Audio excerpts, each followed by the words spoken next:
Hi guys, and welcome to episode 30 of On the DL. Dak and Lan coming at ya.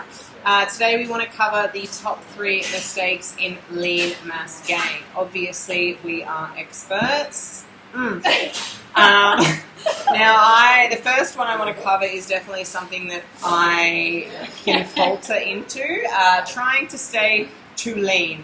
I mean, who doesn't want to be lean all the time, 24/7, all year round? It's very tempting. You know, it's difficult to get comfortable with the fact that to put on a significant amount of muscle, you probably are going to have to put on a little bit of body fat, you know, unless you're already coming from a space where you've got a fair bit of body fat to lose. You are probably going to go in that direction. And although we understand that that's a difficult mentality, it's a necessary mentality. You have to get comfortable with it if you want to see real change and real growth.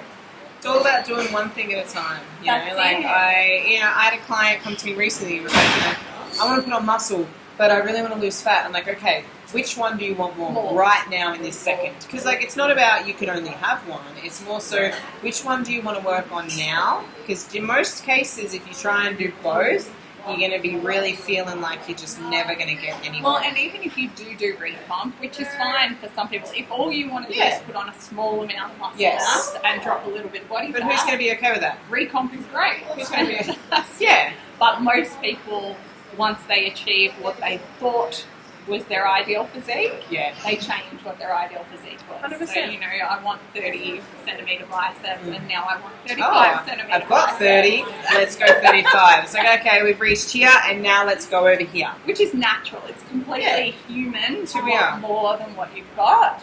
But what it does do in this case, staying too lean inhibits your ability to do what you actually want to do. Now, there's big differences between natural and performance enhancement here. Obviously. So naturally, when you're natural, being lean is going to pretty much stagnate any sort of lean mass gain that you're getting. Whereas when you're on PEDs, certain PEDs, there is potential to still hold, if not grow, a little bit of lean mass, even if you are very lean, right? So there are variables in here. We're not just trying to say outright. No. But for the vast majority of people, they need to put on some body fat to get any significant amount of lean mass gain. Like you just, it really limits people, and I think it's hard with, with obviously social media and stuff like that, and I'm sure like bodybuilders who do shows would definitely struggle in this area. You know, you spend so much time and so much focus and so much effort towards getting down to this lean physique that you fall in love with, and you just want to stay there, but you just can't. You can't. It's not. You decline rapidly, and it's just not sustainable, which is okay. Bodybuilders are the perfect example because there is a huge psychological attachment to being lean as a bodybuilder. Because that's what you're judged on, right? You put it on Instagram, you know, everyone thinks you look amazing, and you get self-conscious. You're like, well, what do I do now? Like, I want to obviously put on muscle, and I need to improve in bodybuilding, or just to obviously strength training, or depending on your goal, you know. You have to, and to obviously put on muscle, you need the food. And to do that, you have to move away from your picture-perfect physique. Exactly. And it's not going to be comfortable. It's really not. No. So not being in a significant surplus is definitely going to hamper your gains, guys. It's as simple as that. We're not saying you have to double what you eat. You don't have to do anything ridiculous. Do it smart. Do it smart. But generally people who diet down, get to their goal weight or their goal physique, can't commit to the process of climbing up the calories and getting back to, you know, much further than they were before. Generally go off, overeat, do a lot of damage, and then they come back and have to diet again, except their metabolism is in worse for wear. So we're wanting to use the body's mechanisms to help you here, not let it work against us. The simple fact of the matter is, when you start eating more, you will become more active, even if it's just in day-to-day things.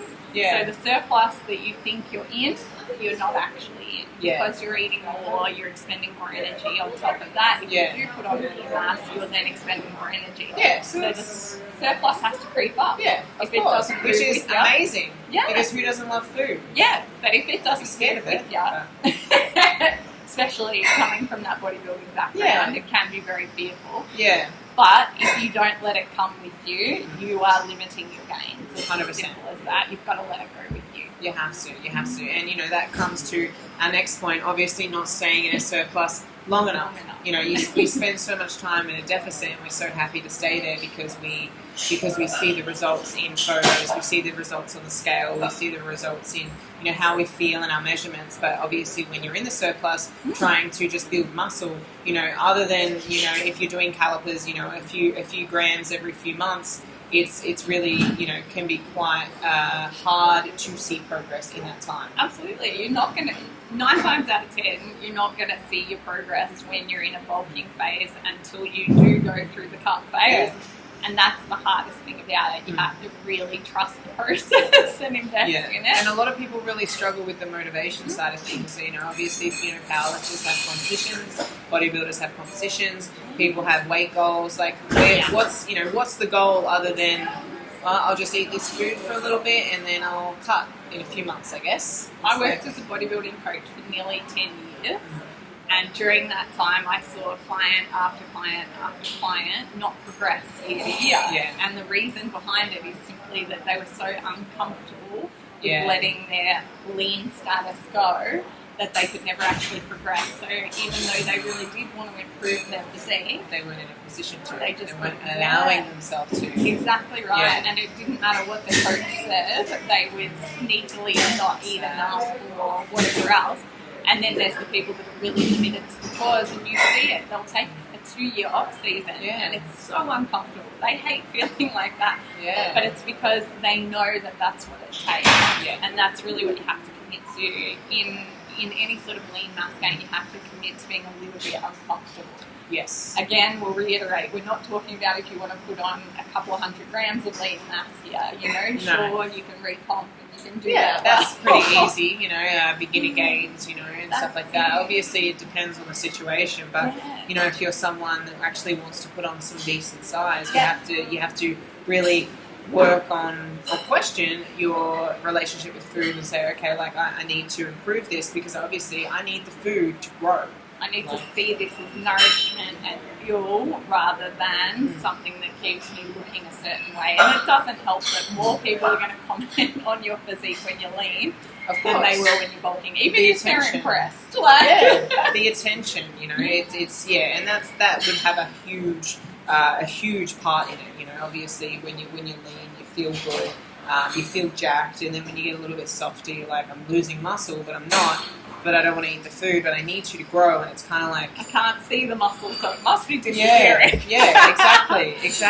It is a very interesting mentality, but the long and the short of it is, if you are not in your surplus for a significant amount of time, not only will you not get the lean mass gains, you won't hold on to them any longer. So if you're going straight into a cut, we see it all the time, and we've all been guilty of it. Trust me when I say this, I am included. In and out. Like, you really should be spending, like, if you're comfortable to spend 12 weeks in a deficit, how comfortable are you to spend 12 weeks, if not longer, in a surplus? Because you got to think about whatever muscle you gain, that's really easily going to come off if you go into a deficit. We're not talking about mature muscle that you've had for years. Once you've had this muscle for years, it's a little bit more robust. It doesn't go anywhere break down. But new gains, they fall off real quick. You know, you got to be really mindful about these sorts of things. So definitely. If you're going to commit, commit to your goal. You know, if gaining muscle is really, you know, just like a deficit. If cutting down body fat is important to you, you're going to do it and you're going to stick to it. Do whatever you need to get that goal.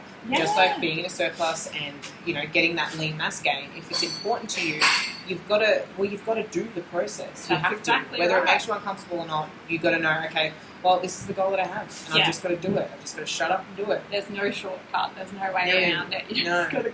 What was that nursery rhyme that they used to go on about? You can't go over it, you can't go under it, you just got to go through it. What nursery rhyme was that? Some bear one, I think. I don't know, I'll ask my niece. I don't even know. Sounds like a bear would do that. Sounds like a bear would do it. But speaking of obviously training, obviously when you're in surplus and stuff, obviously trying to build lean mass is also obviously training is really important just as well as nutrition. Training specificity. Yes, yeah, exactly. Like, are you doing the right training to obviously facilitate the lean mass growth? Yeah. Are you trying? Are you coming in and doing, I don't know, 3 sets of bodyweight dips and getting to 5 and going, I'm just tired, I'm just going to stop here? Like, are you pushing through the, to the RPE 9? Are you pushing through that uncomfortable stage where you know that not only are you going to get stronger from it, but you're obviously going to build that lean mass, and can you actually feel it working? That's right. I have a huge issue with mind-muscle connection, and it's something that I find a lot of people have trouble with. Not really feeling the muscle that you're supposed to be working, and if you don't address it, you will limit your progress in that area. So if you're trying to grow your glutes, but you're squatting, hip thrusting, and you're pulling up with tight adductors and everything else is sore, but your glutes are fine. Yeah, sort of out. Probably not using your glutes to do that movement. No, exactly. And you need to speak to someone. Yeah. You've got to get out of your ego and say, yes, I might go back from 180 kilos to 100 kilos when I do this. Yeah, you're going to get more out of it. You're going to get more out of it. I'm going to grow. Like, there's always a reason why you can't feel something. Yes. Whether it's your movement, whether you're not focused and you're moving poorly, or whether there's, an implication in terms of, maybe a muscle is not doing its job, so then another muscle can't do its job, and it's more complicated. A weakness or an imbalance. Yeah, definitely. Like that. But there's always a reason, especially with glutes, like, and everything else, there's always, you should be able to feel the muscle work. If you're doing tricep extensions, you should be able to feel the tricep work. If you can't, then there's definitely an underlying issue here, or you're just doing something really stupid. Yeah, especially when you're chasing lean mass gain, right? Yes. There are one of the biggest differences between, I guess, powerlifting and bodybuilding is that in powerlifting we try and make everything efficient. We try and use as many muscles as we can to move things really efficiently. Yeah. Whereas bodybuilding is the opposite. You want it to be hard. Isolate. You want it to, isolate the muscle and actually push it to failure. Like, that's it. You got to think. I guess you got to think about how hard it is for muscle to grow, and then you've got to think about, okay, well, am I actually pushing my biceps or my calves hard enough to actually? Am I actually pushing them to failure, or am I coming in and half-assing it, wondering why I'm not building any muscle? That's spot on. That really is spot on, and we see it all the time. Your mind gives up before the muscle gives up. Exactly. Time and time. Exactly. 100%. Of course. I mean, it's hard to. It's like when you're massaging your muscles. You don't want to push past that point where it really fucking hurts. Yeah. And you've got to you just got to try. And once you do it and you're okay, then you get a little bit more comfortable, a little bit more confident with doing it. Then you can relax into it. Yeah. Let the process happen. But you're spot on. I think going into a session and coming out not really knowing that you've worked that muscle is a really strong indicator.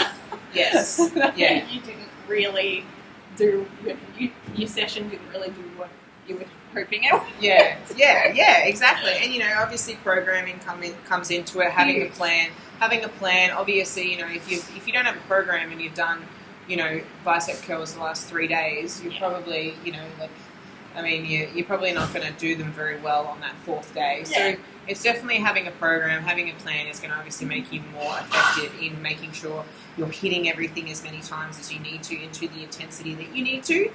So that definitely plays into a part of building lean mass. That's a really good example, actually. I was just thinking about using myself as an example.